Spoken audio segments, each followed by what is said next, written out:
तो तुम्हारे दिमाग में कई सारे सवाल आ रहे होंगे कि वनराज के पास वशीकरण करने की ताकतें आई कहाँ से, एंडिंग में क्या हुआ, वनराज अभी भी जिंदा क्यों है, एंड शैतान मूवी की एंडिंग वश मूवी के एंडिंग से अलग क्यों थी। तो सभी आंसर्स का जवाब मैं दूंगा एंड डिटेल में एक्सप्लेन करूंगा कि शैतान मूवी के एंडिंग में हुआ क्या है। शर्ते वीडियो को एंड तक जरूर देखना। सबसे पहले मूवी का एंडिंग डिस्कस कर लेते हैं। तो देखो, कबीर एंड ज्योति को फोर्सफुली अग्री करने के बाद वनराज हंसते हुए उसकी बेटी को लेके चला जाता है। फिर कबीर जो है उसके बेटे को कार के अंदर रखता है एंड ज्योति को बोलता है तुम इसे हॉस्पिटल लेके चले जाओ। तो कबीर बाइक लेके अपनी बेटी को खोजने चला जाता है एंड और वो सबसे पहले अपने केयर टेकर के पास जाता है, उसे उठाने की कोशिश करता है। लेकिन जब वो उसके इतने उठाने के बाद भी नहीं उठता तो फिर वो केयर टेकर का फोन लेता है, उसका लोकेशन ऑन करता है और फिर वो लाइव लोकेशन के थ्रू चला जाता है वनराज के लोकेशन पे। अब यहाँ पे सवाल आ रहा होगा कि जब मूवी के एक सीन में वनराज ने सारे घर के फोन्स को तोड़वा दिया था तो फिर लाइव लोकेशन कबीर को मिल कैसे रही है। तो यहाँ पे हुआ कुछ यूं था कि जब वनराज सो रहा होता है तो कबीर इसका फ़ोन लेने की कोशिश करता है, लेकिन कबीर की बेटी वो फ़ोन उसे लेने नहीं देती क्योंकि वो ऑब्वियसली वनराज के वशीकरण में थी एंड वनराज ने बोला था कि जब तक मैं सो रहा हूँ किसी को मेरे पास आने मत देना। तो इसी हाथापाई के बीच में फिर कबीर ऊपर चला जाता है, ऊपर से चुपके से वो नीचे आता है एंड जब वो नीचे आता है तो चुपके से वो वनराज का फ़ोन लेता है एंड उसमें लाइव लोकेशन शेयर कर देता है अपने केयर टेकर के फ़ोन में। इसीलिए वो अभी केयर टेकर का फ़ोन लेने आया था। तो लाइव लोकेशन जो शेयर हो रही होती है उस जगह पे जाता है जो कि जंगल के काफी अंदर होता है। यहाँ पे जंगल के ये काफी ज्यादा अंदर आ जाता है और फिर ये यहाँ पे थोड़ा सा रुक के लाइव लोकेशन फिर से चेक करता है। तभी इस पे लड़कियों के द्वारा हमला होता है, लेकिन ये जैसे तैसे उन लड़कियों से बचा के वनराज के सीक्रेट अड्डे पे पहुंचता है, जहाँ पे वनराज एक ब्लैक आउटफिट में कोई रिचुअल कर रहा होता है जिसमें उसने काफी सारी वुडो डॉल्स बना के रखी हुई थी। तो जैसे ही कबीर वनराज के सीक्रेट लोकेशन पे पहुंचता है, वनराज उसे देख लेता है एंड वो उसे लड़कियों से वापस हमला कराता है, जिसमें से एक लड़की कबीर के सिर के पीछे लकड़ी के डंडे से हमला करती है, जिससे कबीर बेहोश तो नहीं होता लेकिन अधमरा जरूर हो जाता है। उसके बाद वनराज कबीर को बताता है कि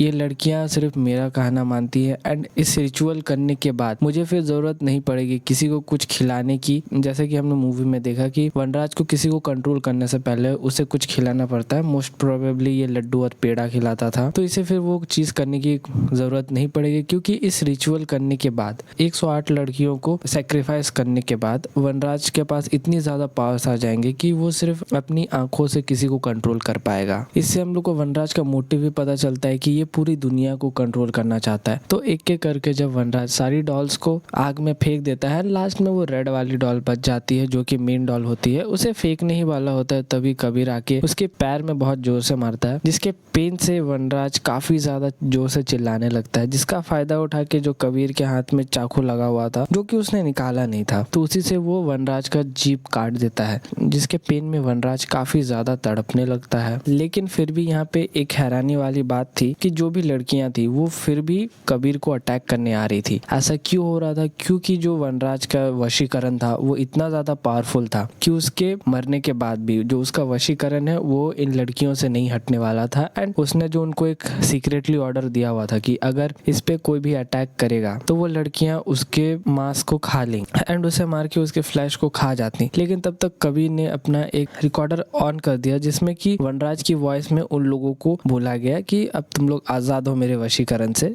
जिसके कारण उनका वशीकरण टूट गया। तो अब यहाँ पे ये वनराज की आवाज कैसे आई यहाँ पे? तो यहाँ पे हुआ कुछ यूं कि मूवी के बीच में एक बार वनराज कबीर को टॉन्ट करते हुए बोला था कि क्या हुआ अगर मैं बोल दूं कि तुम्हारी बेटी आज से आजाद, वगैरह वगैरह डायलॉग बोला। तो उसी चीज को कबीर ने रिकॉर्ड कर लिया और अपने बेटे के थ्रू ऑडियो को थोड़ा बहुत एडिट वेडिट करा के फिर ऐसा ऑडियो बना दिया जिससे कि ऐसा लगे कि वनराज उन सभी को अपने वशीकरण से आजाद कर रहा है। आजकल होता है ना, एआई का जमाना है तो ये सब काफी नॉर्मल चीज हो गई है। तो अब जब सारी लड़कियां आजाद हो चुकी हैं, 108 लड़की थी, तो जब सारी लड़कियां आजाद हो चुकी है तो कबीर फिर पुलिस वालों को बुलाता है एंड सभी लड़कियों को अपने अपने घर भिजवा देता है। फिर कबीर यहाँ पे एक चीज इंटरेस्टिंग बोलता है कि वनराज का पता चला कि नहीं। अब यहाँ पे ये चीज सुन के हम व्यूअर्स को भी काफी ज्यादा शॉक लगता है कि वनराज को तो इसी ने अभी अभी मारा, तो वनराज गया कहाँ? तो हम लोग को सीधा 1 साल बाद का टाइम स्किप देखने को मिलता है। और हम लोग जहाँ पे स्टार्टिंग में देख पाए थे कि कोई एक आदमी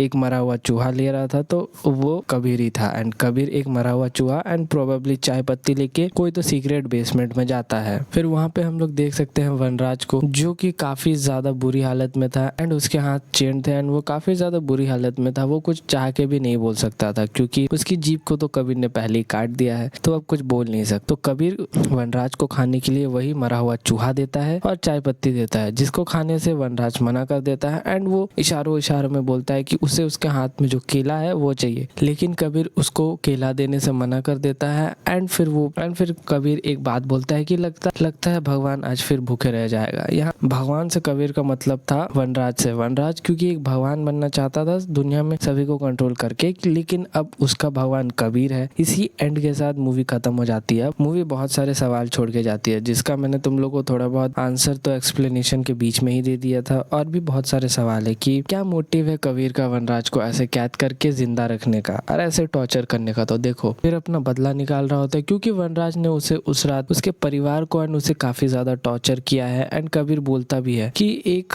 बाप अपने बच्चों के लिए भगवान हो, तो अब कबीर उसको दिखाएगा कि असली शैतान कौन है, और वनराज के लिए तो कबीर ही असली शैतान है। ये बात आती है कि क्या इसका पार्ट 2 आएगा, तो मेरे ख्याल से इसका पार्ट 2 शायद आ सकता है, क्योंकि जो इसके डायरेक्टर्स थे उन्होंने बोला कि इस मूवी की शूटिंग हमने 40 दिन में कंप्लीट की है एंड हम लोगों ने सेकंड पार्ट की स्टोरी भी सोच ली है। तो हो सकता है कि मूवी अगर प्रॉफिट में रहे तो इसका सेकंड पार्ट आए। लेकिन यहाँ पे एक सवाल है कि ये मूवी एक रीमेक है गुजराती मूवी वश का, एंड उसका सेकंड पार्ट अभी तक नहीं आया। क्योंकि ये एक रीमेक है तो अपनी ओरिजिनल स्टोरी को छोड़ के क्या ये लोग फिर सेकंड पार्ट में कुछ और दिखाएंगे, तो ये चीज काफी इंटरेस्टिंग होगी। अगर इसका पार्ट 2 आया तो स्टोरी क्या होगी। और एक सवाल है कि क्या ये OTT पे आएगी, तो देखो भाई OTT पे जरूर आएगी और मोस्ट प्रोबेबली नेटफ्लिक्स पे आएगी जहाँ तक मेरे को लगता है। बाकी यही था आज के लिए। तुम लोगों के पास कुछ और थ्योरीज है या तुम लोग को लगता है कि इसकी एंडिंग डिफरेंट हो सकती थी, या फिर ओरिजिनल वाली एंडिंग जो कि वश गुजराती मूवी थी वो बेटर थी, या फिर ये वाली एंडिंग बेटर है, तो